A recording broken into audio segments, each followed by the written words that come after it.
Hey everybody, David here again. I'll be reading chapter 3 of the Star Strider Chronicles. Like I said, every other chapter is from a different character's point of view. It starts out, chapter 1 is Matt Stone, then Carsey Hellstrom, and then Kara Hellstrom. We're on chapter 3. This is Kara's debut chapter. This one's called Blue Moon. Hope y'all enjoy it.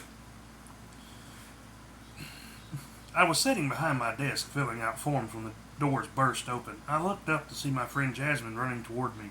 She had long dark brown hair and bright red eyes. "Kara, God's above and below. I just heard," she exclaimed excitedly. "What are you talking about?" I asked her. She leaned over my desk panting. "Carsey," she breathed breathless. She said breathlessly. "What about my sister? What happened?" I asked quickly. "Did she get in trouble again?" "At school?" I asked, feeling a headache coming on. Jasmine shook her head. "No, she was assaulted at school. Several of the teachers were executed." I felt my heart stop. "What?" I asked her quickly.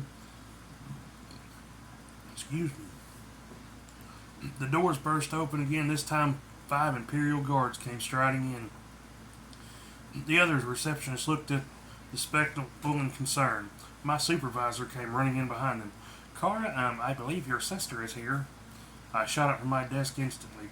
At that time, I was working at the hospital in Flaret. I was an accountant and part-time receptionist. "What floor?" I asked him as I ran to the teleport pad. 7, Jasmine said, ignoring my supervisor. I activated the pad and felt my body go slightly numb. A moment later, I was on the 7th floor. I spotted Carsey sitting in a chair, hugging her knees and sobbing. For some reason, she was covered in drying blood. "Carsey," I said, rushing to her. She looked up at me, sobbing. I grabbed her in a tight embrace. She hiccuped and hugged me back, sobbing. "Get her a doctor," I snapped at one of the guards. He saluted me and ran to the desk. "Not my blood," she sobbed. "What happened?" I asked her.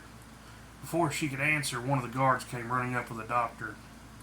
It was a handsome man with blonde hair and blue eyes. "Sorry, I was tending to the young man she brought in. The poor fellow was mauled by a sandgore." I felt some confused. "There's no sandgore on Towser." Suspicion flowed through me. The doctor looked at me and frowned. "Let's get her cleaned up and calmed down first. I think we need to talk," he said, leading Carsey and I to another room. He had one of the nurses secure her some clothes. His name was Carthus Emberscale.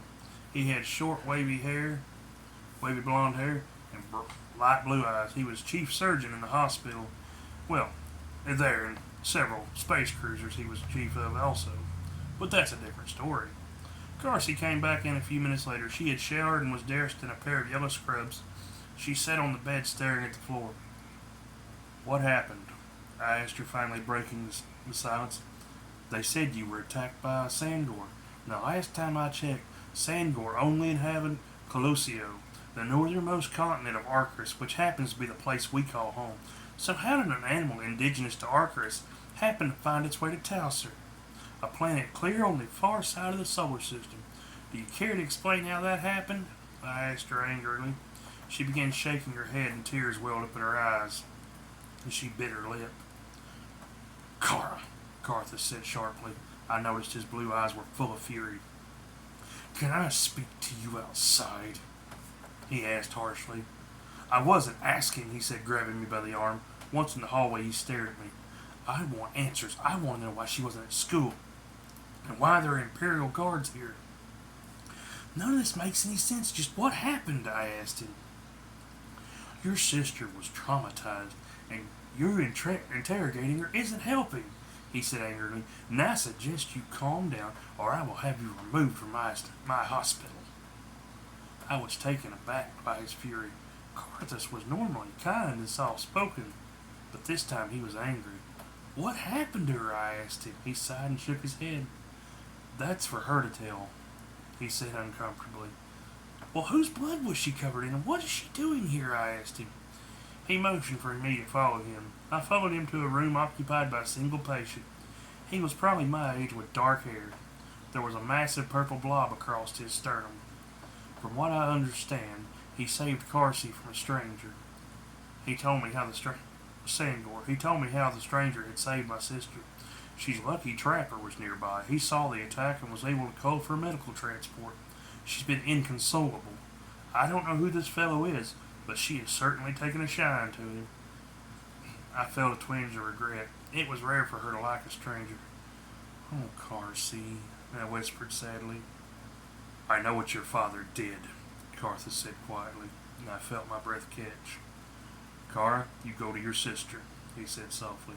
I assure you Darius will not touch her here. His eyes had a glint of steel in them. Is there anything someone can do for him? I asked him. You were a Drolor. You must know someone. There has to be a way to break this arrangement. I said tearfully. Carthus sighed and ran his fingers through his hair. Cara, we both know there's no one. Even King Gilson can't interfere. He can't intervene without violating several treaties. He can't risk a war, you know that. I leaned against the door, feeling hopeless. Carthus sighed and shook his head. The only way I know of is a long shot. I perked up and felt hopeful. If we could find someone who was unaffiliated with everyone, this person would have to be willing to challenge Darius and defies those he worked with. Then we might stand a chance, but they would have to be willing to accept the consequences of doing so. If there was someone like that, then maybe we could do something, he said quietly. I looked back at the young man sleeping on the bed. He's going to be fine. He just needs rest, Carthus assured me. I went back to Carsey's room and found her curled in a ball, sobbing uncontrollably. Carsey was rarely emotional. To see her in this state broke my heart. Carthus said your friend is going to be okay, I told her. He just needs some rest. She sat up and wiped her eyes. Can I go see him? She asked me weakly. She had very few friends, and those she did have, she was extremely protective of. I smiled and nodded. As we walked, she told me the stranger's name was Matt Stone, and he was from Earth. Carsey sat beside him and took his hand. Hey, Matt, my sister is here, she said softly. I listened as she talked to him for some time. She eventually tired and fell asleep. I sat with them for a while. I was almost asleep myself when he woke up. He gasped and sat up with his fist up ready to attack. Matt, I said uncertainly. He blinked and looked at me. Where's Carsey? Is she okay? He asked quickly. He looked around and saw her sleeping in the chair next to him and flopped back into bed with a sigh. Oh, thank God, he said as he looked at me. I'm sorry, but, where am I? Before I could stop myself, I hugged him. Thank you for saving her, I said quietly. He let out a surprised squeak. Okay, he said weakly. I let go of him, feeling embarrassed. Sorry, it's just, she's my baby's sister, and well, she's all I got, I said as my voice roughened, and I was surprised to find myself on the verge of tears. He smiled and nodded. She told me about that. So hey, is there like a cafeteria? Because I'm starving. And he leaned in conspiratively close.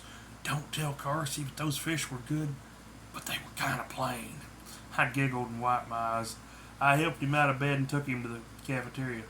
What about Carsey? He asked, pausing by the door. I smiled in response. I'll tell the guards to keep an eye on her. He seemed shy and reluctant to talk. He kept looking around nervously. Sorry, I don't like hospitals much, he said quietly, and I'm petrified to think of how much this is going to cost me. I don't think this place accepts Sterling Mutual Health Insurance, he said nervously. I winced inwardly. He was right. It was going to be expensive. It'll be fine, I lied quickly. He looked inconvenienced. In the cafeteria, he barely ate. Guilt flowed over me. He knew the food wasn't free. Matt, you saved my sister. The least I can do is buy you dinner. He choked on his water and his cheeks turned red in embarrassment. He's cute when he's embarrassed, I thought to myself. Can I ask you something? I asked him. He looked at me and shrugged. I'm 18, single. I have no friends other than Carsey, maybe a few of the drunks at Molly's or some guys over in the trailer park. I like to hunt, fish, trap. My hobbies include working, playing guitar, and tabletop role-playing games. That about sums it up, he said with a wry smile. I shook my head and laughed. Okay, not what I wanted to know. But I'm thinking you know why I'm thinking, Carsey was supposed to be in school. He nodded. Yep. But that's her story to tell you. I looked at him sharply. Matt, please tell me what's going on with my baby sister. He sighed and shook his head.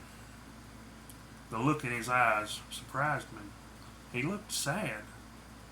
Cara, I can't tell you what happened. I promised her I wouldn't. But I told her I would be there when she told you. She's been traumatized, and I know a few things about trauma, he said, rubbing his arms. I noticed he looked afraid. Maybe he's more like us than I first thought, I told myself. Look, I'm going to go see the doctor and see what I can get out of here, he said, standing up. I suggest you go talk to your sister. Oh, and Cara, he said, looking at me, I've never killed anyone before, but when it comes to anyone who had hurt her, I winced as I saw a cold fury blaze in his eyes. His voice was hard and full of steel. I would make it slow and painful. And that was chapter 3 of the Star Strider Chronicles, book 1, the beginning. I'll post a link to it if you'd like to know more. I'll post chapters every few days. Y'all have a good one.